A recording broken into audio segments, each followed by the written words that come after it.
Hello दोस्तों, BRJ coaching centre में आपका स्वागत है।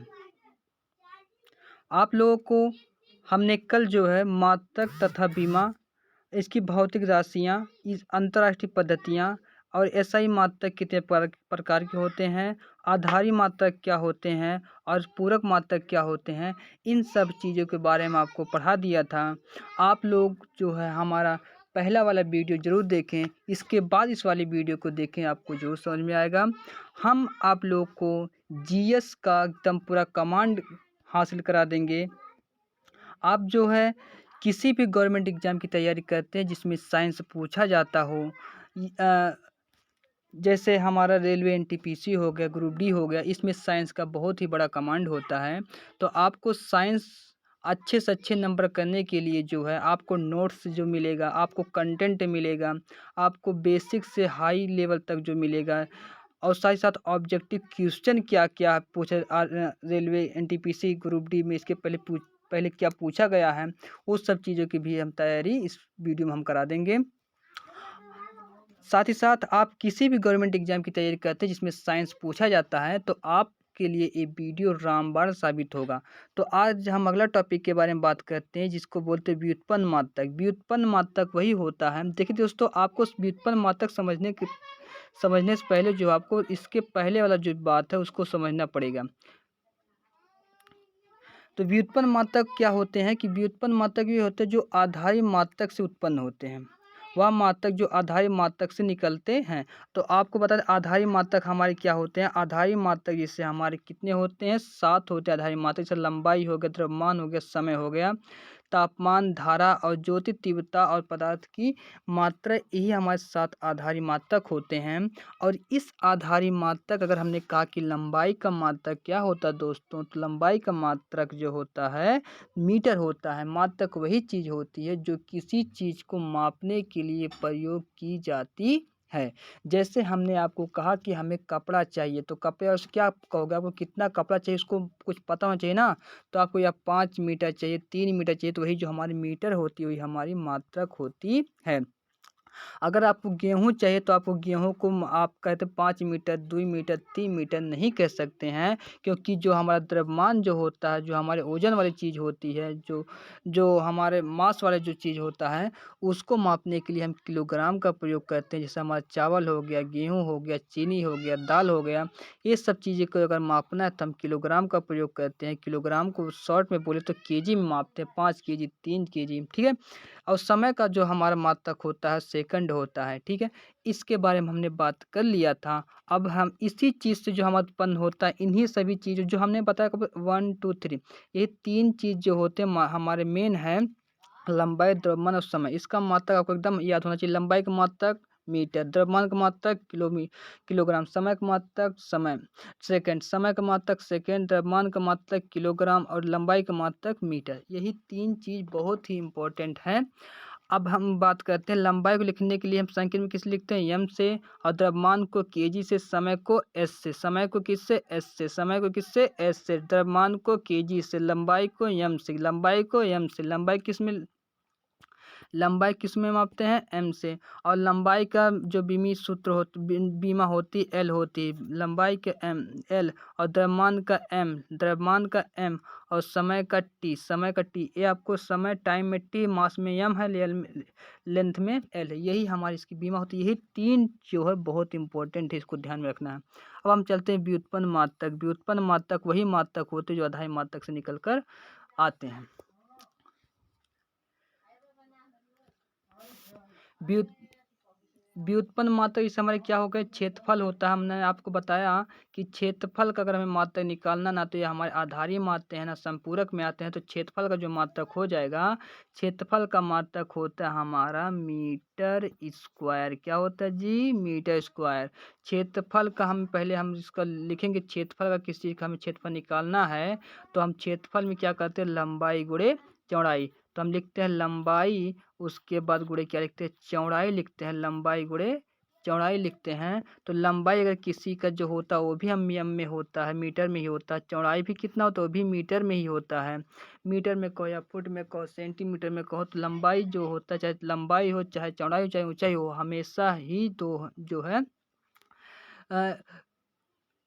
एम में रहेगा, या सेंटीमीटर में हो जाएगा, सेंटीमीटर में रहेगा, या तो हमारी जो फुट में रहेगा, फुट में रहेगा, तो उसका मात्रक लंबाई क्या होता है, मीटर ही होता है। तो यम गुणे M is equal to M square. M square का मतलब क्या है, इसमें यम जो है 2 बार आया है, अर्थात यम का मतलब हमने बताया, यम किसकी संकेत करता है, मीटर की। तो इसका हो जाएगा हमारे मीटर स्क्वायर। क्या हो जाएगी भाई, मीटर स्क्वायर हो जाता है। आपको समझ में आया होगा। और आयतन जो होता है, आयतन कभी भी आपको आयतन नापना, आयतन अगर जो होता, जैसे हमने कहा कि आपको कोई इसमें कितना पानी आएगा, एक हमारे एक बॉक्स है, इस बॉक्स में जो है, इस बॉक्स में हमारे कितना पानी आ सकता है, इस बॉक्स में कितना दूध भर सकते हैं, इसका जो जितना अंदर की जगह होती है वही हमारे क्या होती, आयतन होता है। आयतन 3D इमेज होती है, जबकि क्षेत्रफल अगर जब निकालते हैं तो 2D इमेज के अंतर्गत आती है। जैसे हमें क्षेत्रफल निकाला आयत, इसका हमने कहा कि 5 मीटर है और इसकी लंबाई चौड़ाई 2 मीटर है, तो 5 दूनी 10 हो जाएगा, 10 मीटर स्क्वायर हो जाएगा, इसका क्या क्षेत्रफल हो जाएगा, 10 मीटर स्क्वायर क्या हो जाएगा, क्षेत्रफल हो जाएगा। तो हमेशा क्षेत्रफल कैसे पता करेंगे, क्षेत्रफल में हमेशा स्क्वायर लगा होता है, क्योंकि बगल वाली जो क्रमागत जो भुजाएं होती है उसको आपस में क्या कर लिया जाता है, गुणा कर लिया जाता है। 5 दूनी 10, 5 दूनी 10। और उसके बाद इधर जो होता है आयतन में क्या, उसके इस पे क्रमागत भुजा, जैसे हमारे एक ये हमारे जैसे क्रमागत भुजा अगर हम देखें, तो इसमें क्रमागत भुजा की अगर हम बात करते हैं, आपको देख लीजिए यहाँ पे हमने एक यहाँ पर आयतन बनाया है, एक बॉक्स बनाया है। इसमें अगर हम बात करें तो इसमें हमें क्रमागत भुजा, एक भुजा हमारी ए वाली हो गई, एक भुजा हमारी ये वाली हो गई, ए वाली, और एक भुजा हमारी इसके ऊपर वाली हो गई, और एक भुजा नीचे वाली हो गई। तीनों भुजाएं आपको देखने लगातार तीनों भुजाएं, तो आपको तीनों भुजाएं दिख ही रहा होगा। वही तीनों भुजा का अगर हम करें कि लंबाई गुणे चौड़ाई गुणे ऊंचाई, तो हो जाता है हमारा क्या, आयतन। तो लंबाई हमने माना यम मीटर होगा, चौड़ाई भी यम मीटर, और ऊंचाई भी यम मीटर। तो यम यम यम क्या हो जाएगा, यम क्यूब। क्या हो जाता है भाई जी, यम क्यूब। कभी भी किसी चीज का आयतन जो होता है, आयतन का मात्रक हमेशा क्या होता है भाई साहब, क्यूब लगा होता है, क्यूब। क्षेत्रफल का स्क्वायर लगा होता है। आपको समझ में आया होगा जरूर। जैसे आपको फिर समझाते हैं, हमने बनाया कि यहाँ पर एक ये, दूसरा हमने एक बॉक्स था ये बना दिया, ठीक है। उसके बाद आप लोगों ने देखा यहाँ पे, ओह सॉरी सॉरी सॉरी, एक मिनट, आपको हमने यहाँ पर एक बॉक्स ये बना, फिर अगला बॉक्स ये बना। इसके बाद जो हमने यहाँ पर एक लाइन खींचा, यहाँ पर एक लाइन खींचा, यहाँ पर एक लाइन खींचा, यहाँ पर एक लाइन खींचा, ये हमारा बन गया क्या, आयत, ठीक है। इस आयत में हमने कहा जो हमारी लंबाई है, ये लंबाई अगर हमारी 2 मीटर है, तो ऊंचाई भी हमारी अगर 2 मीटर ही होगी, तो ये भी हमारी क्या होगी, 2 मीटर ही होगी। जरूरी नहीं है कि 2 ही 2 हो, ये हमारे 3 भी हो सकता है, ये हमारा 3 भी हो सकता है, और ये हमारा अलग नंबर हो सकता है, ये 3 हो सकता है, और ये हमारा 4 भी हो सकता है। तो इसको आपस में, लेकिन सब किस में रहेगा, मीटर जी, यहाँ भी मीटर जी, यहाँ भी मीटर ही रहेगा, क्योंकि लंबाई का मात्रक मीटर होता है। तो 3 दूनी 6, और अगर यहाँ पर 2 है तो 6 दूनी 12, तो 12 हो जाएगा। और यम कितनी बार, यहाँ एक यम, यहाँ एक यम, यहाँ एक बार, यम कितनी बार, 3 बार। तो यम को हम क्या करेंगे, क्यूब लगा देंगे। यदि गुणा में यम 3 बार में है, जैसे यम गुणे यम, अगर यम गुणा में 3 बार है, तो इसको हम लिख क्या देते हैं मेरे प्यारे बच्चों, यम क्यूब लिख देते हैं। क्या लिख देते हैं, यम क्यूब। अगर यम 2 बार गुणा है, तो इसको हम लिख देते हैं एम स्क्वायर लिख देते हैं। क्या लिखते हैं, एम स्क्वायर लिख देते हैं। कभी भी तो ये हमारा क्या होता है, आयतन का मात्रक एम क्यूब।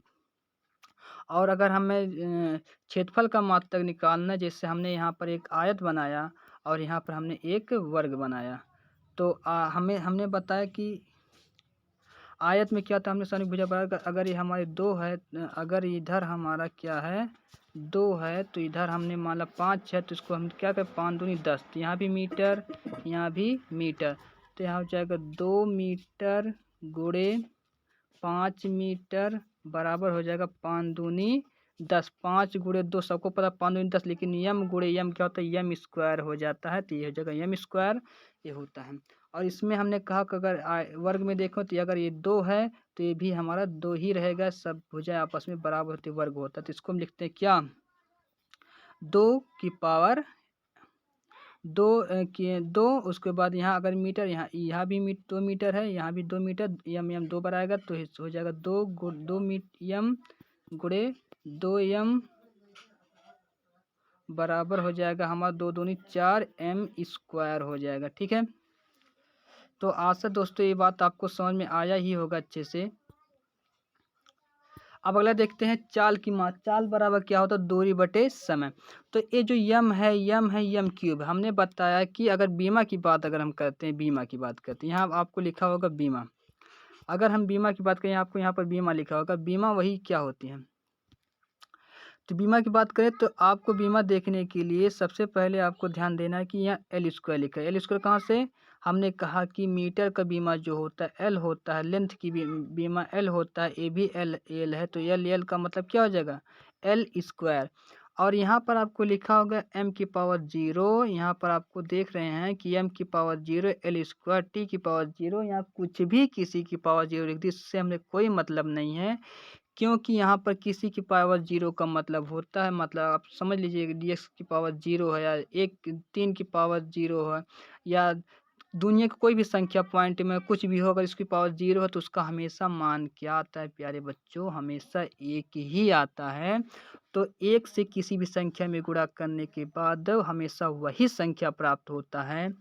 तो एम की पावर 0 का मतलब 1, एल स्क्वायर रहेगा, टी की पावर 0 का मतलब 1, तो 1 गुणे टी एल स्क्वायर, तो हमेशा क्या आ जाए एल स्क्वायर, अर्थात एल स्क्वायर ही हमारा हो जाएगा ही एल स्क्वायर। ठीक है, ये आपको समझ में आया होगा।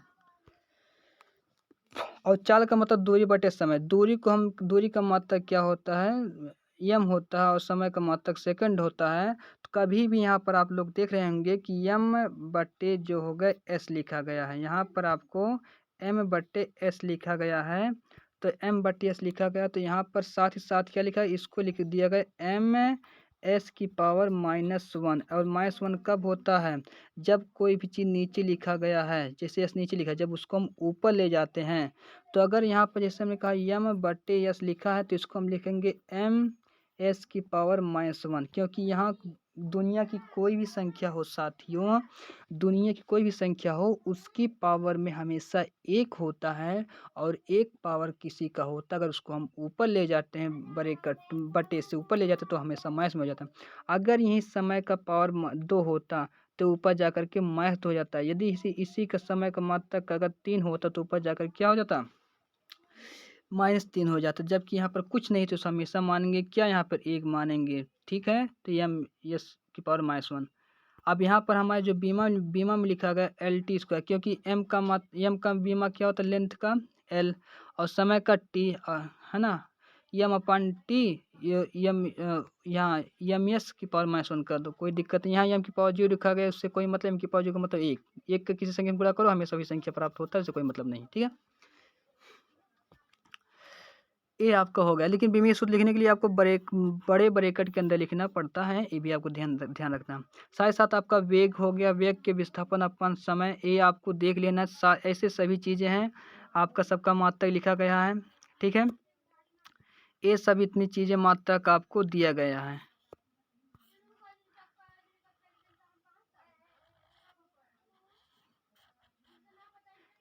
चालकता की मात्रक, धारा घनत्व का मात्रक हो गया, ये सब चीज़ें आपको देख लेना। प्रतिरोध का मात्रक हो गया, ओम मीटर होता है, आप लोग जानते ही हैं। फ्लक्स का मात्रक जो हमारा होता है वेबर होता है, सब विद्युत धारा वाली बात होती है ना, और ये सब चीज़ें आप लोग जानते ही हैं। ठीक है, तो आशा दोस्तों आपको हमने जो जानकारी दी होगी आपको समझ में ज़रूर आया होगा। अगर हमारा वीडियो आपको अच्छा लगे तो लाइक कीजिएगा, सब्सक्राइब कीजिएगा, और हमारा वीडियो शेयर कीजिएगा। आपके एग्ज़ाम में किसी भी एग्ज़ाम हो उसमें आपको जीएस में कमांड हासिल करा देंगे, और ऐसी तैयारी कराएंगे जिससे आपका हर ऑब्जेक्टिव क्वेश्चन अच्छे से बन जाएगा। अगला है, इसके बाद हम आपको जो चीज़ें पढ़ाए हैं कल की वीडियो में जो उसका ऑब्जेक्टिव क्वेश्चन कराएंगे। देखते हैं आप लोग दोस्तों कितना समझे हैं। दोनों वीडियो देखने के बाद आप ऑब्जेक्टिव क्वेश्चन जरूर कीजिएगा। ठीक है दोस्तों, मिलते हैं अगले वीडियो में। Thank you for watching.